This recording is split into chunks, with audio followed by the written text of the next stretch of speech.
కీలక నిర్ణయం తీసుకుంది, కేబినెట్కి వివరించారు. జీఏడీ సెక్రటరీ అసలు ఆ రోజు ఏం జరిగిందనే విషయానికి సంబంధించి జీఏడీ సెక్రటరీ ముఖేష్ కుమార్ మీనా విధి నిర్వహణలో ఉన్నటువంటి డిఎస్పీతో పాటుగా టికెట్ కౌంటర్ ఇన్ఛార్జిపై కూడా చర్యలకు కేబినెట్ సిఫార్సు చేసినట్లుగా సమాచారం ఉంది.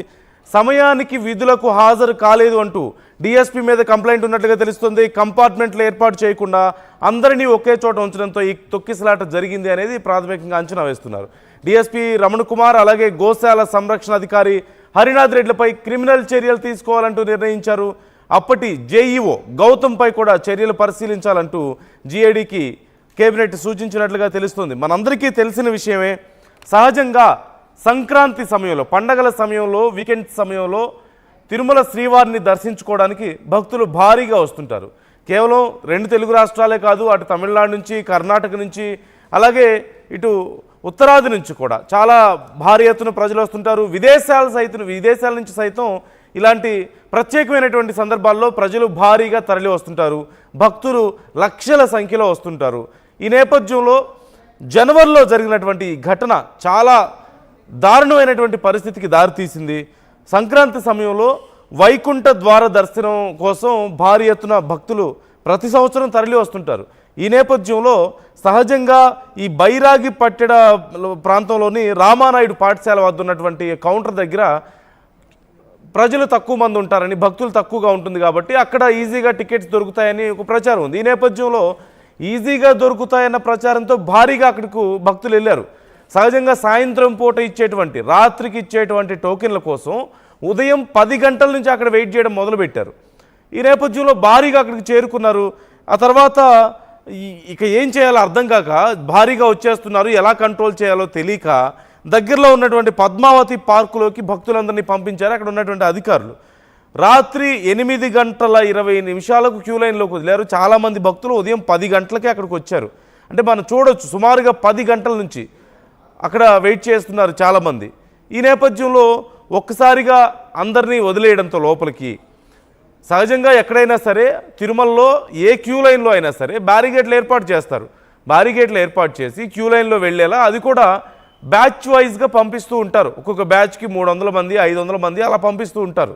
కానీ పద్మావతి పార్కులో అప్పటికే భారీగా భక్తులు ఉండడం, మరోవైపు అక్కడ ఏ బ్యారిగేట్లు లేకపోవడంతో క్యూ లైన్ కోసం ఒక్కసారిగా అందరినీ వదిలేయడంతో తొక్కిసలాట చోటు చేసుకోవడం. ఆ తొక్కిసలాటలో 6 మరణించగా సుమారుగా 48 మంది గాయపడ్డారంటే ఎంత దారుణమైన తొక్కిసలాటం మనం చూడొచ్చు. ఈ నేపథ్యంలో డిఎస్పీ రమణ కుమార్ అలాగే అక్కడ గోశాల సంరక్షణ అధికారి హరినాథ్ రెడ్డి అక్కడ విధులు నిర్వహించాల్సినటువంటి వారి మీద, ఇద్దరి మీద కూడా చర్యలు తీసుకుంటున్నారు. కఠినమైన చర్యలు తీసుకోవాలంటూ ఇప్పటికే నిర్ణయించారు. ఈ కేబినెట్ దీనికి సంబంధించి కీలకంగా చర్చించింది. అక్కడ ఉన్నటువంటి పరిస్థితుల గురించి నివేదిక తెప్పించుకుంది. ఎవరి వల్ల ఇంత దారుణం జరిగింది, ఎవరి తప్పిదం వల్ల ఇలాంటి పరిస్థితి తలెత్తింది అనే దానికి సంబంధించి పూర్తిగా పరిశీలించి ఒక నివేదిక ఇచ్చారు. ఈ నేపథ్యంలోనే డిఎస్పీ రమణ కుమార్ అలాగే గోశాల సంరక్షణ అధికారి హరినాథ్ రెడ్డి వీళ్ళిద్దరి మీద చర్యలు తీసుకున్నట్లుగా తెలుస్తుంది. ఇక ఫుల్ డీటెయిల్స్ మా ఏపీ ఇన్పుట్ ఎడిటర్ కృష్ణమోహన్ అడిగి తెలుసుకుందాం. కృష్ణమోహన్, పరిస్థితి ఏంటి? ఇప్పటికి ఇద్దరి మీద చర్యలు తీసుకున్నారు. అలాగే జేఈఓ గౌతమ్ మీద కూడా చర్యలకు సంబంధించి పరిశీలించాలంటూ అడిగినట్లుగా తెలుస్తోంది.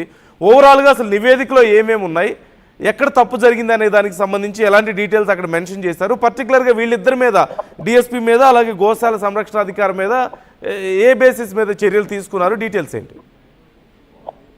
యాక్చువల్గా తిరుపతి తొక్కిసలాట ఘటన సంబంధించిన వ్యవహారం ఏదైతే ఈ మైరాలి పట్టెడ్ క్యూ లైన్ లో జరిగిన తొక్కిసలాటలో 6 మంది చనిపోయిన సంఘటన కూడా మనం మర్చిపోలేదు. ఈ సంఘటన చాలా సీరియస్ గా ముఖ్యమంత్రి సాయంత్రంలో జరిగిన తర్వాత ముఖ్యమంత్రి నేరుగా తిరుపతికి వచ్చారు. ఆ రోజు జరిగిన సంఘటన మీద పూర్తి వివరాలను సేకరించారు. అలాగే డిప్యూటీ సీఎం పవన్ కళ్యాణ్ అక్కడికి వచ్చారు, మంత్రులు వచ్చారు. అందరూ కూడా ఈ సంఘటన వచ్చిన తర్వాత అక్కడున్న పరిస్థితుల్లో దాదాపుగా 22 మంది దాకా అక్కడ గాయపడ్డారు. వాళ్ళందరికీ కూడా క్షతగాత్రులు లేరు. కొంతమంది వాళ్ళందరికీ ట్రీట్మెంట్ ఇప్పించిన పరిస్థితి. అయితే ఆ రోజు దీని మీద విచారానికి ముఖ్యమంత్రి ఆదేశించిన నేపథ్యంలో దానికి హైకోర్టు విశ్రాంత న్యాయమూర్తి సత్యనారాయణమూర్తి ఈయనతో ఒక కమిటీని ఏర్పాటు చేశారు. ఆ కమిటీ ఈరోజు తన రిపోర్ట్ ని కేబినెట్ ముందు ఉంచింది. ఈ కేబినెట్ లో ముఖ్యమంత్రి చాలా కీలకమైన నిర్ణయాలు అయితే చేశారు. నివేదికను కేబినెట్ కి పూర్తిగా కూడా అక్కడ జిఐడి సెక్రటరీగా ఉన్న ముఖేష్ కుమార్ మీనా కేబినెట్ ముందు వివరించే ప్రయత్నం చేశారు. ముఖ్యమంత్రి డిప్యూటీ సీఎం అందరి ముందే ఈ వ్యవహారాన్ని పూర్తిగా కూడా కేబినెట్ లో వివరించే ప్రయత్నం చేసిన నేపథ్యంలో విజయనగరంలో ఉన్న డిఎస్పీ తో పాటు సంబంధిత డిప్యూటీ కౌన్సిలర్ ఇన్ఛార్జ్ గా ఉన్న ఏదైతే గోశాల ఇన్ఛార్జ్ గా ఉన్నారో వాళ్ళిద్దరి మీద చర్యలు తీసుకోవాలనేది ముఖ్యమంత్రి ఆదేశించినట్టుగా చాలా క్లియర్ గా జరుగుతుంది. అయితే ఇప్పుడు అక్కడ డిఎస్పీ రమణ్ కుమార్ కావచ్చు, గోశాల సంరక్షణ అధికారిగా ఉన్న మరో వ్యక్తి కావచ్చు, వీళ్ళిద్దరు పేరు మీద కూడా వీళ్ళిద్దరిని చట్టపరమైన క్రిమినల్ చర్యలు తీసుకోవాలి అనేది చాలా వరకు తీసుకున్న పరిస్థితి.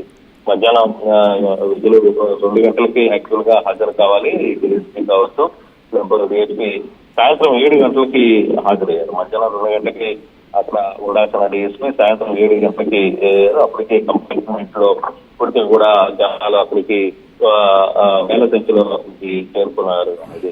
అలాగే అర్నాథ్ రెడ్డి ఎవరైతే గోశాల ఇన్ఛార్జ్ వ్యవహరించారో ఆయన అక్కడ డ్యూటీ వేశారు. ఆయన కూడా పూర్తిగా కూడా నిర్లక్ష్యంగా వ్యవహరించారు. ఆయన అక్కడున్న పరిస్థితుల్లో ఎంతవరకు భక్తులు ఉండగలరు, భక్తులకి కెపాసిటీ భక్తులు ఒక సిస్టమ్ లో ఎంతవరకు చేయగలరు అనే ఒక అంచనా ఉండాలి. కానీ అంచనా లేకుండా వేల సంఖ్యలో రాత్రికి వాళ్ళందరినీ కూడా లోపలికి ఉంచడం సంఘటన కూడా జరిగింది. దాంట్లో వీళ్ళిద్దరిని ఉంచడం వల్లనే ఈ నివేదిక తొక్కిలాట కారణమైంది అనేది. దీని నేపథ్యంలో డిఎస్పీ రమణ్ కుమార్ అలాగే హర్నాథ్ రెడ్డి మీద క్రిమినల్ చర్యలకు కేబినెట్ లో సిఫార్సు చేసింది. అయితే అప్పుడు జేయుగా ఉన్న తిరుపతి జేయుగా ఉన్న గౌతమి కూడా అక్కడ ఉన్నారు. అయితే గతంలో అప్పుడు ఆయన్ని మార్చారు. అక్కడ ఎస్పీగా ఉన్నప్పుడు కూడా ఎస్పీని కూడా మార్చిన పరిస్థితి మనం చూసిన ట్రాన్స్ఫర్ చేసిన పరిస్థితి.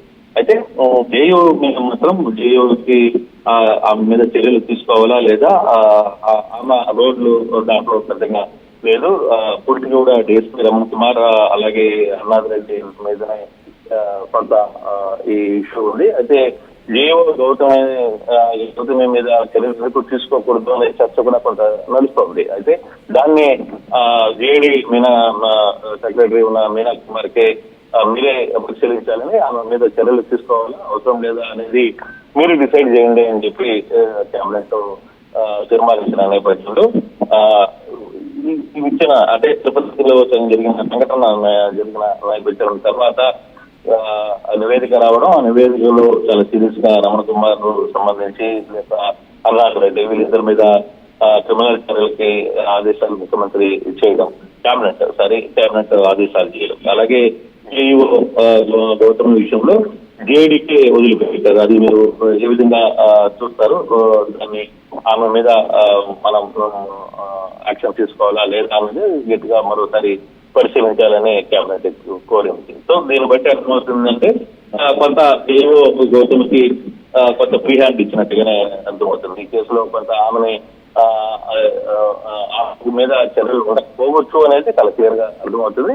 దీంట్లో ఇన్ఛార్జ్ గా ఉన్న డిఎస్పీ కావచ్చు, డ్యూటీలో ఉన్న హర్నాథ్ రెడ్డి కావచ్చు, ఇద్దరికి ఖచ్చితంగా క్రిమినల్ చర్యలు ఉంటే సాపరమైన చర్యలు కూడా ఉండే పరిస్థితి అయితే చాలా స్పష్టంగా కనపడుతుంది. అయితే ఒకసారిగా ఇటువంటి సంఘటనలో అధికారులని పూర్తిగా కూడా అధికారులు ఇప్పుడు వాళ్ళకు టార్గెట్ అయ్యారు. సో ఫర్దర్ గా ఎలా ఉండబోతుంది ఈ రియాక్షన్ తర్వాత ఏ విధంగా ఉండబోతుంది అనేది కూడా చూడాలి. కొంత కేబినెట్ తీసుకున్న నిర్ణయం మీద ప్రభుత్వ ఉద్యోగులు ఏ విధంగా రియాక్ట్ అవుతారు, దాన్ని నిజంగానే వాళ్ళ నిర్లక్ష్యం ఉండేదా లేదు శాఖపరమైన చర్యలు అయితే ఓకే, దాని వరకు ఓకే. ఇప్పటికే కొంత శాఖపరమైన చర్యలు తీసుకున్నారు. అక్కడ ఉన్న ఎస్పీని సంబంధం లేని విషయంలో ఎస్పీని మార్చారనేది ఒక చర్చ జరిగింది. సుప్రీం ఎస్పీని తీసుకుని అక్కడి నుంచి ట్రాన్స్ఫర్ చేసిన పరిస్థితి ఉంది. చాలా మంది అధికారులని అక్కడ మార్చారు. కానీ ఇప్పుడు డిఎస్పీ మీద క్రిమినల్ చర్యలు తీసుకుంటే సాధారణ చర్యలు లేదు పరిపాలన వ్యవహారంలో ఉన్న చర్యలు తీసుకుంటే వస్తే కానీ క్రిమినల్ చర్యలు తీసుకునే